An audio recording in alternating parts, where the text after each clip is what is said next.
Hello, everybody. Welcome to the Empressive channel. Usher is out here breaking more homes, allegedly. There was this clip that went viral of him seducing one of his fans, and the woman looked like she wanted to risk it all. I mean, she was yearning bad. It was cringy to watch because she was doing a lot. Come to find out, people are out here saying that she had a whole husband back at home. Now, these are unfounded rumors, but the rumor is her husband filed for divorce from her, and her husband claims that the woman never kissed him in public, and he was shocked that she could do all that to a complete stranger in the presence of 20,000 people. Now, once again, these are unfounded rumors. It hasn't been confirmed to be true or not, but it wouldn't surprise me because Usher has been causing havoc in marriages for a while now, okay? He's been breaking up relationships. We all saw what happened with Keke Palmer and her baby daddy, Darius. Y'all know it was Usher's fault. It was all Usher's fault.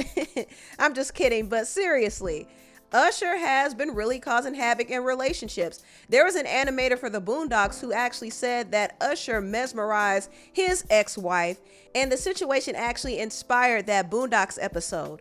And so we all went out to eat, and we were having a good time, and we got into this conversation about the R. Kelly episode, right? My ex-wife, she did not like that episode. And we're at the table, and she just like goes off about it, right? But then Usher walks into the restaurant, and all of a sudden she likes it. and she starts like, you know, she's smiling and like, you know what I'm saying, like blushing and all this stuff. And I'm like, what is going on? I didn't even realize Usher walked in. I just noticed that she was all of a sudden in a great mood. And then so I looked over and I saw Usher was like sitting right behind us, and she was like turned around, like trying to get his attention and waving and stuff like that. So I'm like, I'm extremely embarrassed at this point. I was already embarrassed with the R. Kelly, so I'm like extremely embarrassed at this point. And then so we got ready to leave and we headed towards the door. And I remember I turned around and looked back, and she was over at his table. So it was a long ride home, right? And then the next day I came into the office, and they were like, we putting that in the show. That's going in the show. Usher is always at the scene of the crime, I'm telling you. And his wife is probably the strongest woman ever, because the way he be acting up at his shows, I don't know. I couldn't do it. I just couldn't do it. Now, moving on, the actor Terrance Howards said that P. Diddy tried to sleep with him. Now, is that a surprise? It shouldn't be at this point, because Diddy was coming for everybody. And Cat Williams wasn't lying when he said this. Now, I've had to turn down $50 million 4 times just to protect my integrity and that virgin hole I was telling you about. Right. Because P. Diddy be wanting to party. And you gotta tell him no. You got to tell him no. Exactly. You got to tell him no, because there's a high chance that you might end up getting your hole snatched. Now, some people give it up freely, while others have to find out the hard way. Now, the actor Columbus Short did tell stories about going to Diddy's parties. He did say that one time he got drugged and he escaped, and another time Diddy was trying to invite him over early in the morning, and Columbus was like, absolutely not. Columbus basically said that Diddy was low-key trying to groom him to sleep with him. And then Diddy called me one day after I did Cadillac Records. He came to the premiere of Cadillac Records in New York, and he was like, man, you killed that. He said, I'm up for this movie. He's like, I need an acting coach, man. So I put him with my acting coach. So I think it was just now, looking back, it's like the groomage, right? Yeah. So I was, the BET Awards were happening in town. I didn't go because I wasn't nominated. Phone rings, this is an unknown number. I said, who is this? It's Sean. I'm like, Sean? It's Puff. So I was like, hey, what's good? I said, what's cracking? He said, we didn't see you tonight at the BET Awards. He said, oh yeah, we over here at the, he said, I'm over here at the Beverly Hills Hotel. I said, oh, for real? So who over there? Just me. Hell no, I didn't go. It's crazy. It's ridiculous what I look like going to a grown man's hotel room in the middle of the night. Terrance Howard also told a story of how Diddy was trying to sleep with him too. Did you ever have the opportunity where you got invited and you said no to it? Hell yeah. What was the consequences when you said no? Puffy invited me for weeks, asking me to come and teach him how to, wanted me to be his acting coach for a while. Go there and he's sitting around just looking. I'm like, okay, what's the material you want to work on? He's just looking at me. Then next thing you know, okay, hey, will you help me?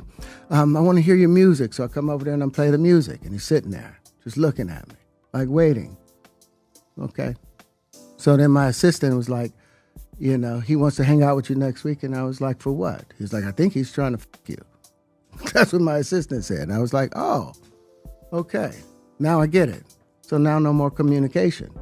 Have lost businesses because I don't bend over in that way. Cause P. Diddy be wanting the body, and you gotta tell him no. I mean, now that we hear these stories about Diddy, it really, really doesn't shock me at all. But it does add more proof that he had a predatory nature about him. You notice that he wasn't going for guys who showed interest in him. And you notice that he didn't make his motives clear up front. Like, he could have been honest and said, hey, I like you, I want you. But nah, he was on the slide trying to snatch that hole. That's what he was trying to do. And that's why he has all these lawsuits against him now, because he was moving like a predator. And he might not be guilty of everything he's been accused of, but he has done a lot of things, and people in Hollywood have a lot of stories about it. Now, I want to get into this topic because Lizzo is currently getting ate up after claiming that Britney Spears is doing a Janet impression. And also, Madonna fans were upset that she called Janet the queen of pop. People came for me on the internet because I said Janet Jackson is the queen of pop. Britney Spears is doing a Janet impression. And she said it. Clock that! Janet is her diva. Yeah, for sure. There were no such things as pop divas before Janet. Janet was first. She was famous when Madonna was a kid watching her on television. Yeah. And I'm just putting it out there. It's not because someone is better than the other. She was just first. And she is Janet. She invented this shit. Yeah. Now, Madonna is the pop icon. Yes. And I love Madonna. Yeah. And we can't refute her influence and what she's done for pop music and for all of the divas. She's birthed a generation. Now, Lizzo did get a lot of backlash for what she said. And I will say this, even though there's some things I disagree with, everything she said wasn't wrong. I mean, a lot of artists today follow Janet's blueprint. Janet was the female Michael Jackson. And yes, she was the first out of her peer group to be a star. Now, I don't think Madonna was a child watching her on TV because Madonna is older than Janet, but Madonna was absolutely aware of Janet's family, the Jacksons. I mean, Janet was on stage as a kid, dancing with her brothers, tap dancing with Michael, acting like she was the first female pop star of her peer group. Now, Madonna has been given the Queen of Pop title because she is more successful than Janet, and that's okay. She's had a big impact. It's okay to acknowledge her as the Queen of Pop, but personally, I think the title goes to Janet and arguably Whitney Houston too, because Whitney herself has elevated the standard of singing and she helped redefine what a female pop star looks like. So both Whitney and Janet should technically share the Queen of Pop status, but since this video is about Janet, I'm going to keep it about that. Now, I will say Lizzo misspoke when she said Janet was the first pop diva. Janet might have been the first in her peer group, but after doing some research, I think it's safe to say that Diana Ross was the first pop diva. She came from one of the biggest pop girl groups in history. She became one of the biggest pop solo artists in the 70s. She was a performer, singer, actress, Oscar-nominated actress for that matter. And she was a fashion icon. So yeah, she laid down the blueprint and Janet followed that blueprint, but she took it in a different direction. She actually helped bring in that performance factor, the dance factor. She, along with her brother Michael, elevated visual art in music. She experimented with different genres and she broke Billboard records. This is why MTV gave her an icon tribute, because of her tremendous impact, especially on the Y2K pop stars that came on the scene, like Britney Spears. When I was younger, Janet Jackson was a big inspiration to me. I remember seeing her If video for the first time and I was like, I want to be like her. Yeah, I thought she was very cool. I remember I met Janet for the first time. She was meeting me after one of my shows and I was coming off the stage all sweaty and stuff. I was like, hi, it's nice to meet you. And she was like so sweet, such a doll. Yeah, so tiny, yeah.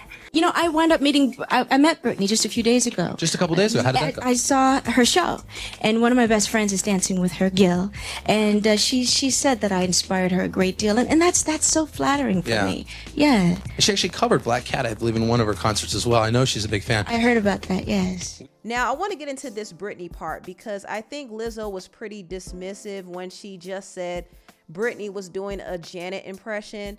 Now, let's be very clear. Britney is heavily influenced by Janet, from her singing style to her dance and performing style. That is an absolute fact. Britney is Janet's daughter, period. But making it seem like Britney is an impersonator really diminishes what she did and what she accomplished in her career. Saying that she's a Janet impersonator is like saying that Lady Gaga is a Madonna impersonator or Beyonce is a Tina Turner impersonator. Just because the influences are there doesn't mean she hasn't carved out a lane for herself and she hasn't been an influence on a new generation. So I think that was a very musically unsound opinion from Lizzo, but she's not wrong about Janet's impact. And I don't like how people try to downplay Janet just to debunk what Lizzo was saying. I think the Janet disrespect is crazy. And I do know that her being blackballed for 10 years affected the way people acknowledge her. I mean, after that Super Bowl incident, she was really blackballed from Viacom, MTV, VH1, everywhere for the most part. Even her music was getting blackballed. So it's not really surprising that people don't understand her impact because she's not really celebrated in the same way as her peers.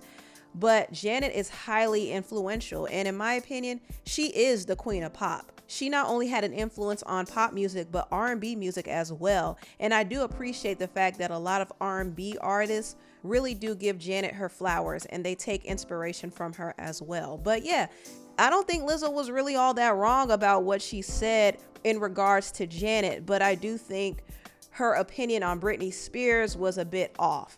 But anyway, tell me what y'all think about this video down below. Please like, comment, and subscribe, and share this video if you care. Thank you so much for watching, and I'll see you next time. Bye.